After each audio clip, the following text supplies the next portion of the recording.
morning, dear students. How are you? I hope all of you are fit and fine. Today we are going to read chapter 3rd of our book Treetop. Before I start chapter, I want to discuss something. Students, sometime we heard rumor and started believing on it. Most of the time, these rumors give adverse effect and we feel unsafe. We consider them real, and when any incident happen with us, we correlate it with that rumor. This thing give negative impact in our life and on our thinking process. We should always think rationally and think twice that this news is authentic or not. We should confirm the authenticity of information from authentic sources. Thus, today's story is based on it. The title of story is A Day's Wait. Is written by Ernest Hemingway, an American author and journalist. Hemingway won the Nobel Prize in Literature in 1954. His important novels are The Sun Also Rises, A Farewell to Arms, For Whom All the Bell Tolls, and The Old Man and the Sea. Let's start chapter. Before starting chapter, let's discuss these questions. How do people treat you when you are unwell? People treat politely, and our parents take care of us. They give us medicine time to time. Most of the time, they spend with us and look after us. Second one, do you like the attention that you get from the family? I think we like the attention which we get from the family because it gives us feeling of security. Are you afraid of falling ill? Why? Yes, we afraid of falling ill because it gives pain and we feel uncomfortable and we have to take medicine also. Do you ever share your fears with others? Yes, I always share my fears with others. And you students? I think you also share your fears with others. Before starting chapter, I am giving you brief about this story. In this story, Shats is 9-year-old boy who is innocent and has his fears about life and death as any young child has.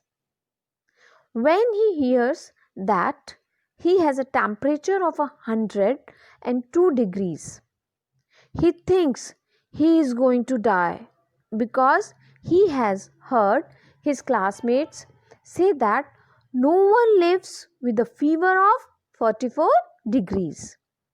The poor child is not able to convey his fright to anyone until that evening when his father explains to him the difference between the two thermometers. Chet's father is a caring father and loves his son immensely. He read aloud stories for him to take the boys away from his illness. But he notices that his son seems very detached. He makes sure that he gives his son medicines on time, and finally, when the son reveals his fear to him, He explains the difference between Fahrenheit and Celsius thermometers and tells him that he is not going to die. Let's read. Now read the story of a boy who fell ill and felt he was going to die.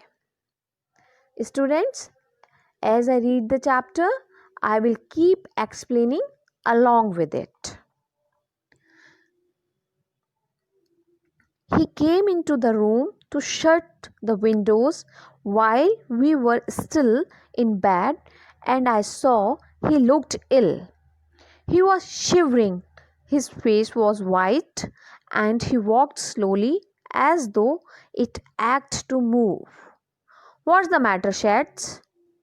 I have got a headache. You better go back to bed.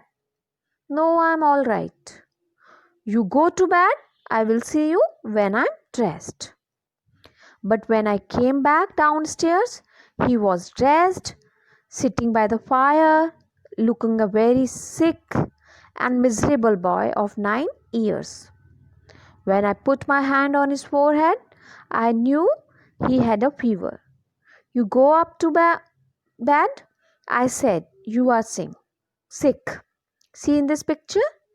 He is Sheds sitting by fire. Yes, listen students. At the time of morning, parents of boy were still sleeping.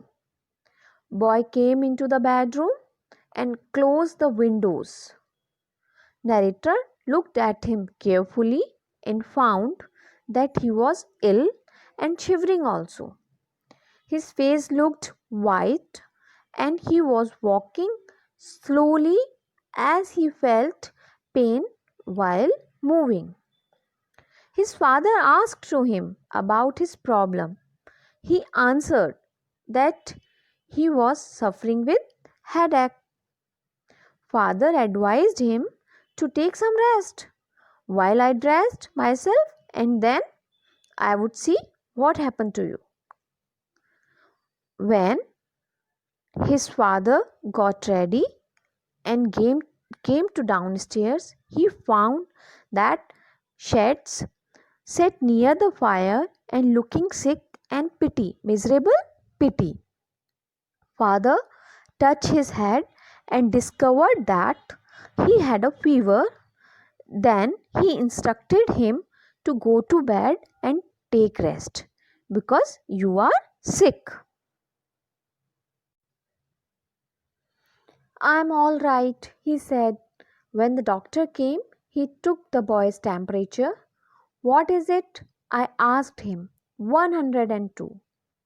Downstairs, the doctor left 3 different medicines in different colored capsules with instructions for giving them. One was to bring down the fever, another a purgative, the third to overcome an acid condition. The germs of influenza can only exist in an acid condition. He explained. He seemed to know all about influenza and said there was nothing to worry about if the fever did not go above 104 degree. This was a light epidemic of flu and there was no danger if you avoided pneumonia. Listen student. When father observed that the condition of child was not good and he was suffering with fever, then he called to doctor. Doctor came and examined the child and took temperature by thermometer. Father wanted to know about temperature and illness of his child. So he asked to doctor. Doctor replied, child had 102 degree fever and there was nothing to worry. If you looked after him very well and escaped him from pneumonia and should be alert that fever should not go beyond 104 degree. Doctor prescribed 3 different colored capsules and gave all information and instructions about medicines. The doctor told one capsule for fever, one for to cleanse the system, and third one for to overcome from acid condition. Doctor had all knowledge about influenza. He told that an acid condition was suitable for development and existence for germs of influenza. Move to next paragraph. Back in the room, I wrote the boy's temperature down and made a note of the time to give the various capsules. Do you want me to read to you? All right, if you want to, said the boy. His face was very white and there were dark areas under his eyes. He lay still in the bed and seemed very detached from what was going on. Detached is the opposite of attached. I read aloud from Howard Pyle,'s The Book of Pirates. But I could see he was not following what I was reading. How do you feel, Shats? I asked him. Just the same so far, he said. Listen, students. Child's father returned to the room where child was lying.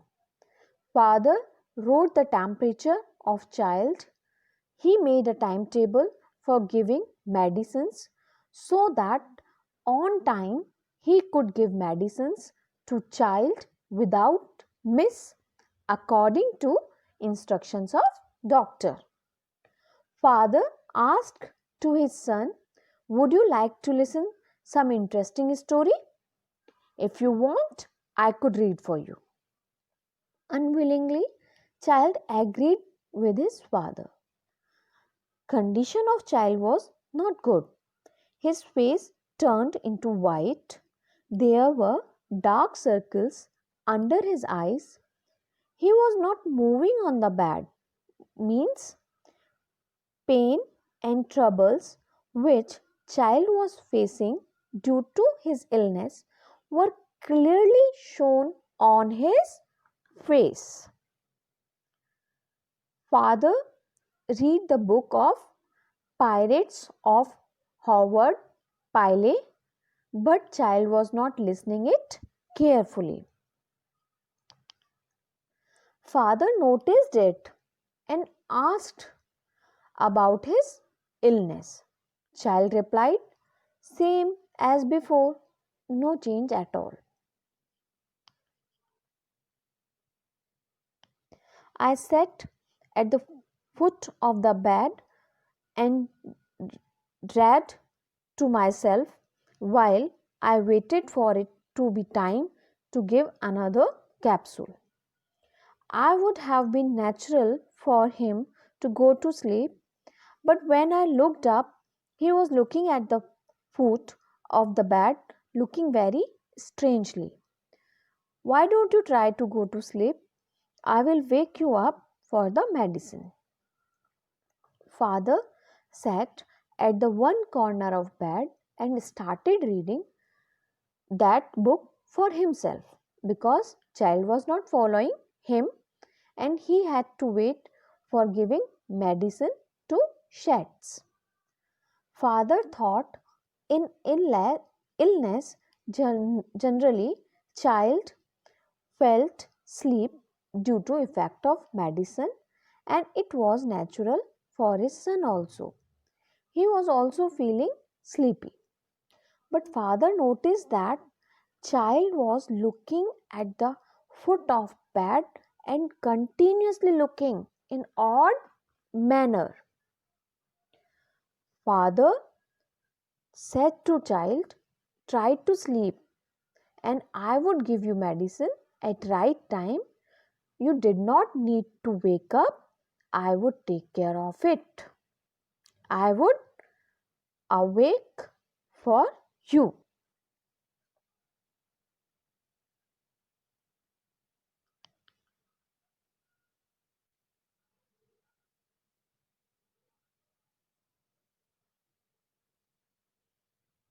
I would rather stay awake. After a while, he said to me, "You don't have to stay in here with me, Papa, if it bothers you." "It doesn't bother me." "Bother?" "Trouble." "No, I mean you don't have to stay if it is going to bother you."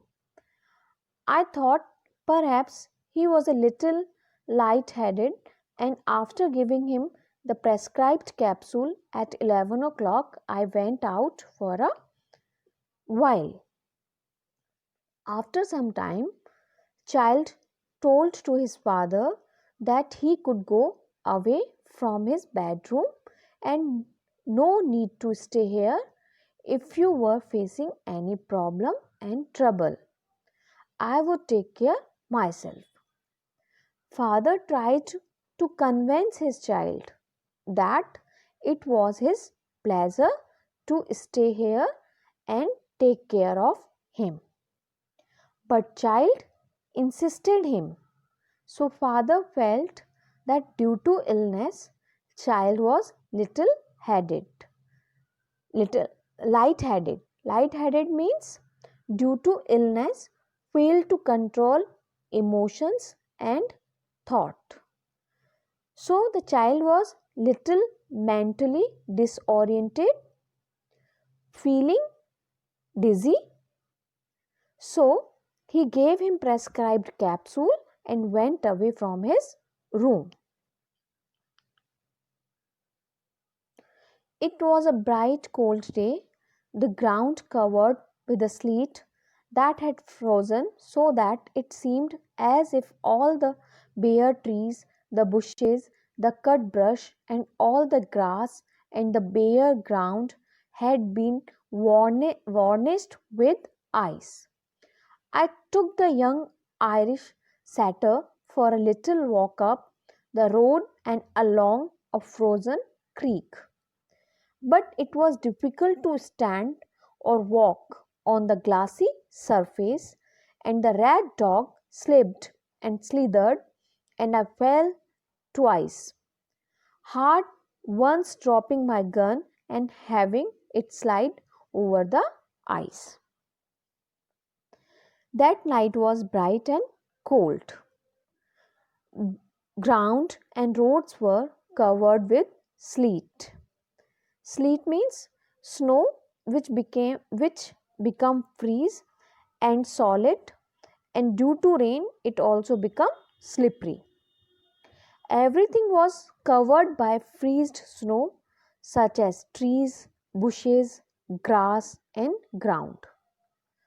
Narrator took his Irish dog and a gun also with him. The color of Irish dog was red, means skin color of dog was red. He used to go with his dog for walk, but that night it was difficult to walk on that slippery glassy surface due to sleet. The dog was slipped and narrator also fell down 2 times. One time he had to put down his gun, then he was able to slide over the ice. We flushed a covey of quail under a high clay bank with overhanging brush, and I killed 2 as they went out of sight over the top of the bank.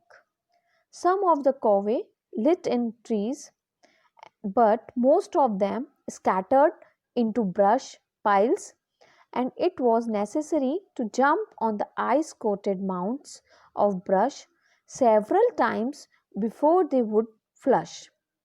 Coming out while you were poised unsteadily on the icy, springy, brushy brush, they made difficult shooting, and I killed 2, missed 5, and started back, pleased to have found a covey so close to the house and happy there were so many left to find on another day. Covey, a small group of words. Quail, quail are small birds. Narrator was fond of shooting, so when he saw the group of quail birds, he shot and killed two of them. Due to sound of gunshot, rest of quails flew away, some of hid in bushes and trees. All of the time when narrator saw those quails and tried to kill them, they hid themselves in poisoned bushes and he faced difficulty to kill them. But that time he killed 2 quails and missed 5 shot. Now he decided to return home and felt pleasure to see covey of squirrel nearby his house and he could shoot them on another day. He used to let anyone into the room. "You can't come in," he said. "You must not get what I have." I went up to him and found him in exact same position I had left him in, white-faced, but with the tops of his cheeks flushed by the fever, staring still as he had stared at the foot of the bed. I took his temperature. "What is it?" "Something like 100. I said. It was 102 and 4/10. When narrator reached home, he found that child was not allowed to anyone to enter his room. Child was concerned about all members' health and he did not want that anyone got infected by the same disease. So he denied to everyone to come in his room. Child was so responsible and worried about health of his family members. Narrator entered in child's room and discovered that there was no improvement in the condition of child. He was as same as before, same white-faced. Due to fever, his cheeks looked reddish and continuously staring at the foot of the bed just like before. Father again took his temperature. Sheds asked about it. Father answered, "Nearby 100 and 2 and 4/10."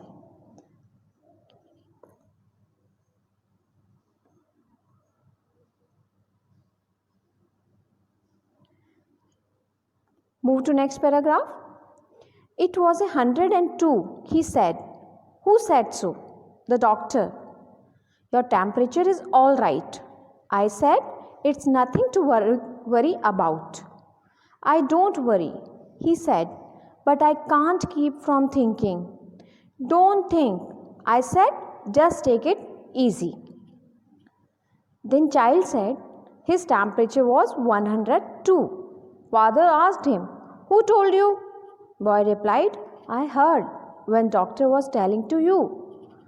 Father told there was nothing to worry about because your temperature is okay, and just relaxed and took rest. But boy was keep thinking and said to his father that he could not stop himself from thinking. Let's move to next paragraph. "I am taking it easy," he said and looked straight ahead. He was evidently holding tight on to himself about something. "Take this with water. Do you think it will do any good?" "Of course it will." I sat down and opened the pirate book and commenced to read, but I could see he was not following, so I stopped. Child seemed very anxious and nervous. Father realized that there was something which child kept with him firmly. Father gave him another medicines, but child had doubt, so he asked that it would make difference and work good. Yes, definitely it would work, father replied. Again father started reading book and he noticed child was not showing interest in listening to story of pirates. Therefore, he stopped reading. In this paragraph, evidently means that can be easily seen and understood. Commenced means started. Yes, students, move to next paragraph. About what time do you think I am going to die? He asked. What? About how long will it be before I die? You are not going to die. What's the matter with you? Oh, yes, I am. I heard him say 102. People don't die with a fever of 102. That's a silly way to talk. Listen, when father stopped reading, just then the child asked, Father, did you have any idea when I would die? Father, amazed and surprised, and asked, You were thinking like that? Why did you think that you were going to die? Boy replied, I myself heard when doctor was informing you about my fever and it was 102 degree. Father told him nobody would die with a fever of 100. What you were thinking? It was foolish and not to think like that. Listen, student. I know they do. At school in France, the boys told me you can't live with 44 degrees. I have got 102. He had been waiting to die all day, ever since 9 o'clock in the morning. You poor sheds, I said. Poor old sheds. It's like miles and kilometers. Child told he knew it very well that he would die because once at school in France, a student told him nobody could survive with 44 degree. A person with 44 degree could die. Therefore, I also would die because I had 100 degree. Now father had understood everything, that why child seemed anxious. Father felt pity and asked, You had been keep thinking that you would die since morning? Whole day the child was thinking and worrying that he would not escape and would die. Now father explained difference between unit of measurement and said it's same as miles and kilometers. You are not going to die. That's different thermometer. On that thermometer 37 is normal. On the kind it is 98. Are you sure? Absolutely. I said it's like miles and kilometers we make when we do 70 in the car. Oh, he said.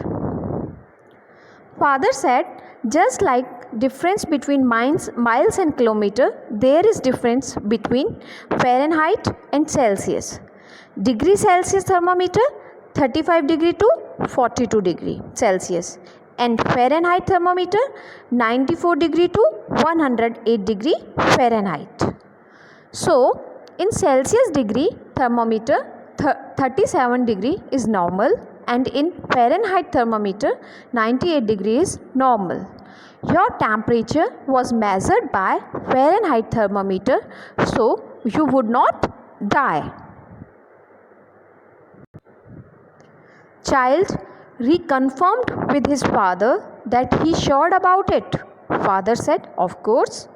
It was just like miles and kilometers. Listen. But his gaze at the foot of the bed relaxed slowly. The hold over himself relaxed too. Finally, and the next day, it was very slack and he cried very easily at little things that were of no importance. Now child felt relaxed.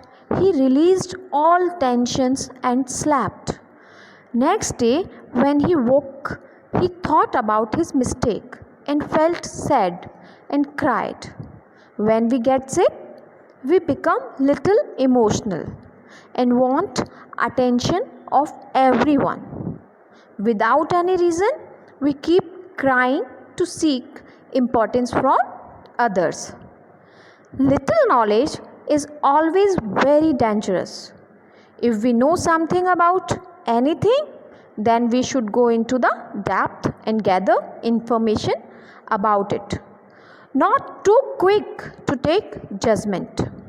Always think twice and thrice when you listen any rumor. Little knowledge always create problem. So once you don't have proper knowledge, then ask to your elders and try to find out reality of the information you have. Students, I hope you have understood the chapter very well. Try to find out the answer of these questions. Have a nice day. Thanks.